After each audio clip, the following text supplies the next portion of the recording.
F4179 2.2 Power MOSFETs.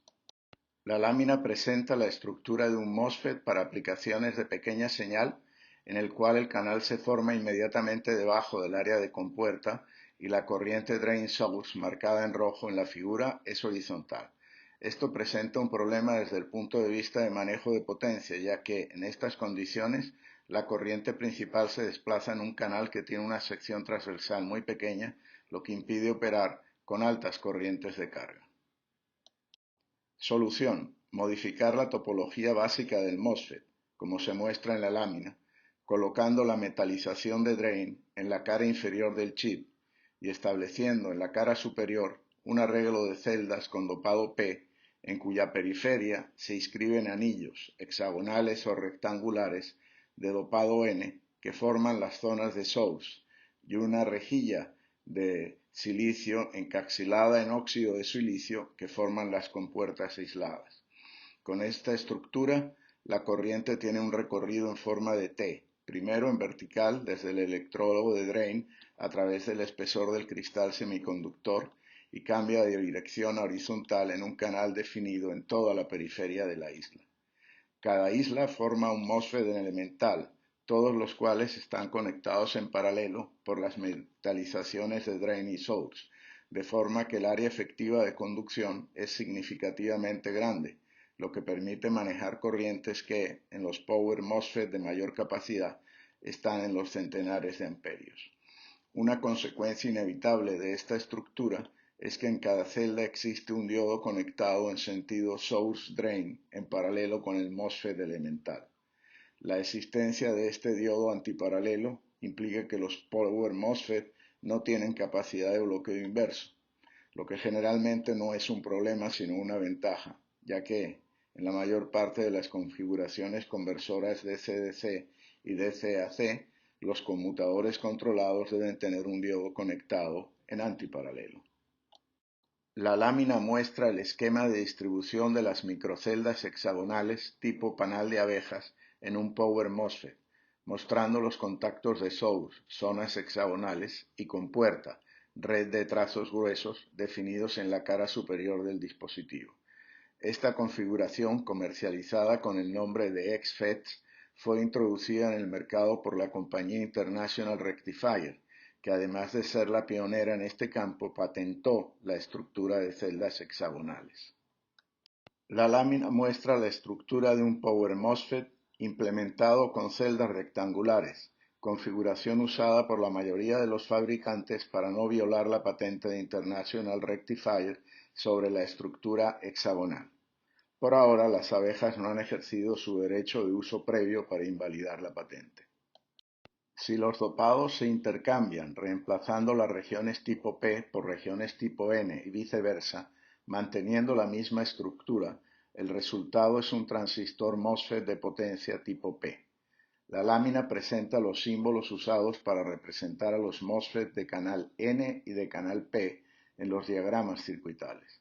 Las características generales del MOSFET de potencia tipo P son similares a las del MOSFET de potencia tipo N, salvo en lo que se refiere a la movilidad de los portadores mayoritarios, huecos en este caso, que es menor, lo cual significa que la velocidad de conmutación es menor en los MOSFET de potencia tipo P. Debido a esto, los MOSFET de potencia tipo P son poco usados en aplicaciones de electrónica de potencia.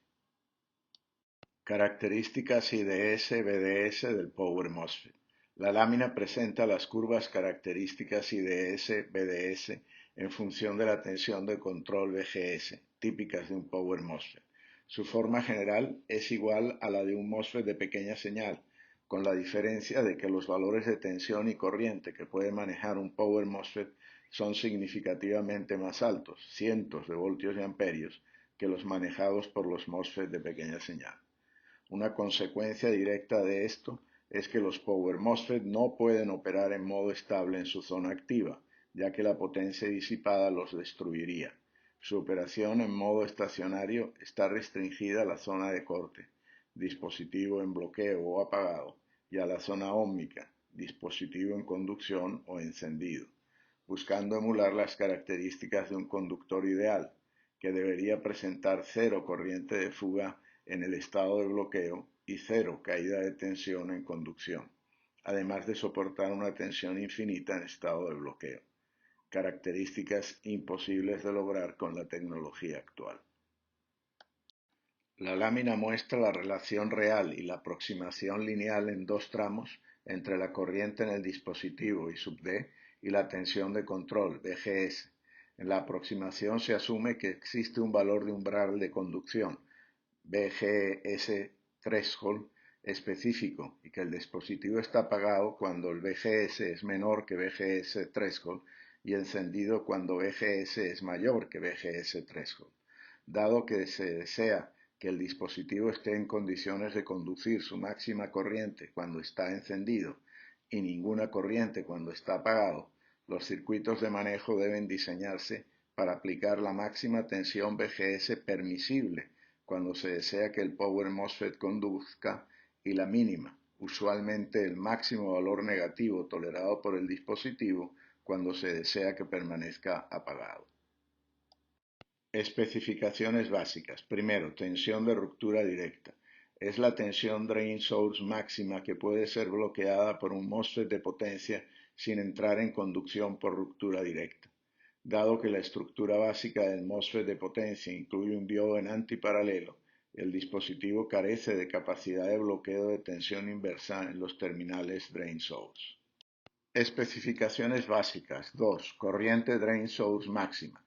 Esta variable es dependiente de la temperatura de juntura del transistor y se especifica para una temperatura de juntura baja, usualmente 25 grados centígrados, y para la máxima temperatura de juntura que puede soportar el transistor que, dependiendo de los modelos, puede estar entre 85 y 125 grados centígrados. Especificaciones básicas. Tercero, resistencia de encendido. La resistencia de encendido es la caída resistiva que aparece entre los terminales de drain y source cuando el dispositivo está encendido operando en su zona óhmica. Está relacionada con el valor de la tensión de bloqueo de acuerdo con la relación indicada en la lámina, donde K es una constante que depende del tamaño del dispositivo y el factor E depende del proceso de fabricación y está en el rango 2.2 menor que 2.7. La resistencia de encendido es el parámetro más importante en la definición de la capacidad de manejo de corriente del dispositivo en función de la máxima potencia disipable en una aplicación dada.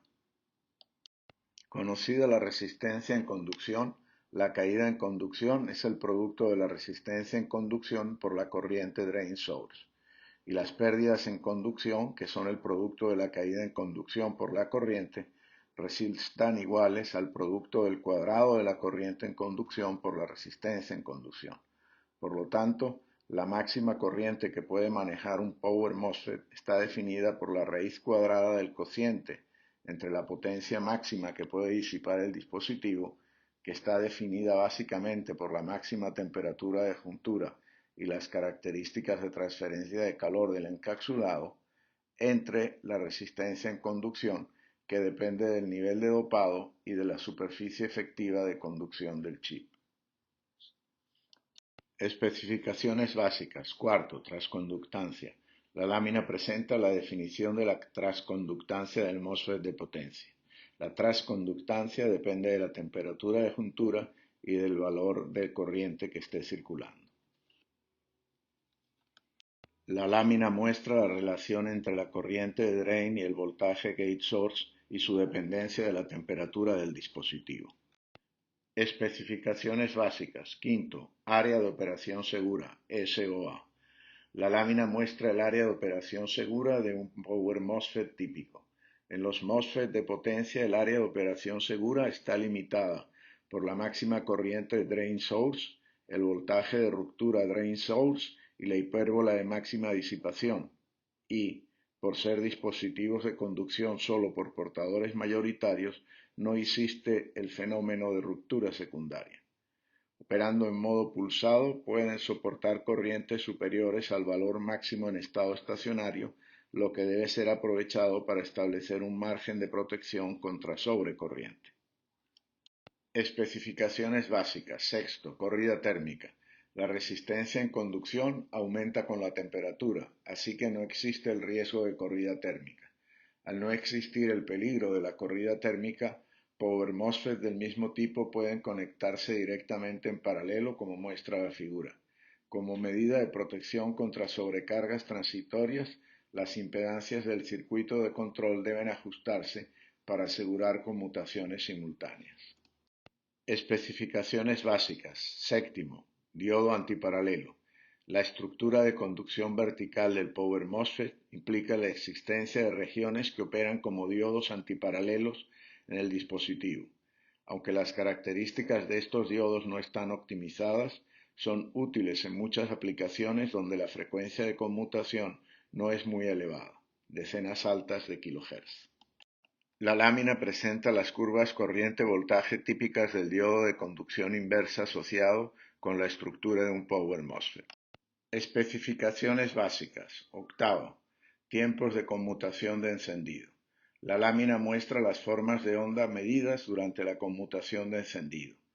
Se asume que existe la corriente de carga en su valor nominal, corriente que está circulando en el lazo cerrado carga-diodo de libre conducción en el momento en el cual se aplica la señal de encendido de la compuerta del MOSFET. El proceso de encendido comprende los siguientes intervalos. 1. Tiempo de retardo de encendido. Concluida la subida del pulso de control de encendido, que se asume instantánea, se va cargando la capacitancia de juntura y el voltaje gate source sube hacia el valor de umbral de conducción. En este intervalo no hay cambios observables en la corriente o la tensión drain source. Segundo, tiempo de alza. Es el tiempo que transcurre desde que el voltaje gate source alcanza el nivel de umbral hasta que la corriente de drain alcanza su valor final.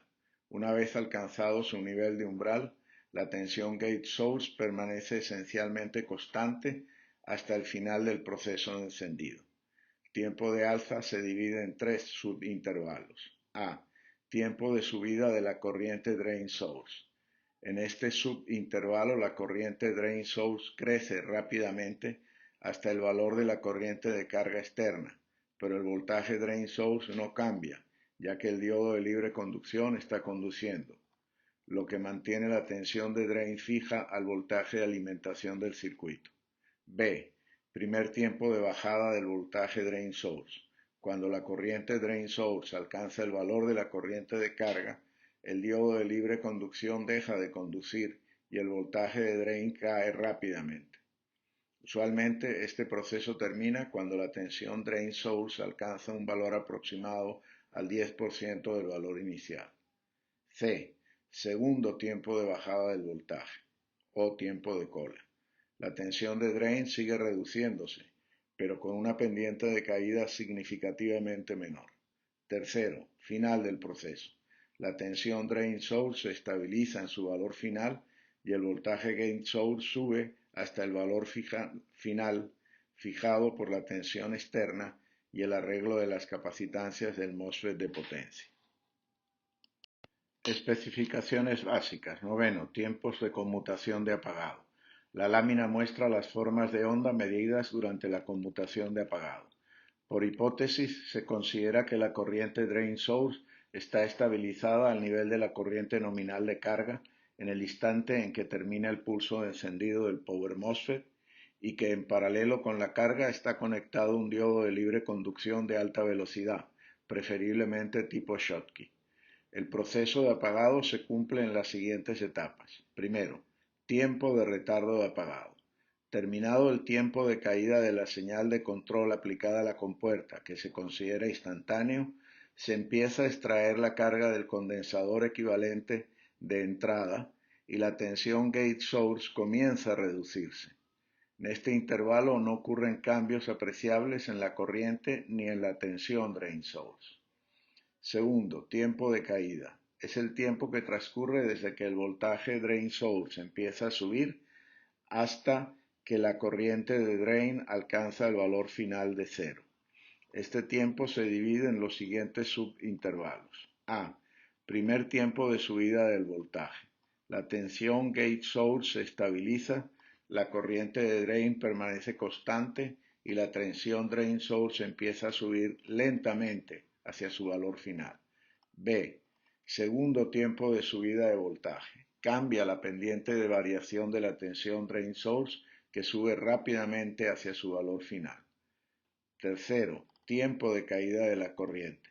La tensión drain source alcanza su valor final, la tensión gate source vuelve a descender hacia cero, la corriente de drain cae y alcanza el valor cero cuando la tensión gate source cruza descendiendo el valor de umbral de conducción. Comparación Power MOSFET versus BJTs de potencia. A. Ventajas. La conmutación del Power MOSFET es órdenes de magnitud más rápida. 2. Los Power MOSFET pueden ser conectados directamente en paralelo. 3. Control de conmutación por voltaje de compuerta, bajo consumo de corriente de control. Cuarto, diodo de conducción inversa intrínseco. Comparación Power MOSFET versus BJTs de potencia. Desventajas. 1. Para un mismo nivel de corriente, las pérdidas en conducción son más elevadas en el Power MOSFET. 2. Las pérdidas en conducción aumentan más en los Power MOSFET que en los BJTs cuando se trata de aumentar la tensión de bloqueo. Power MOSFET de carburo de silicio.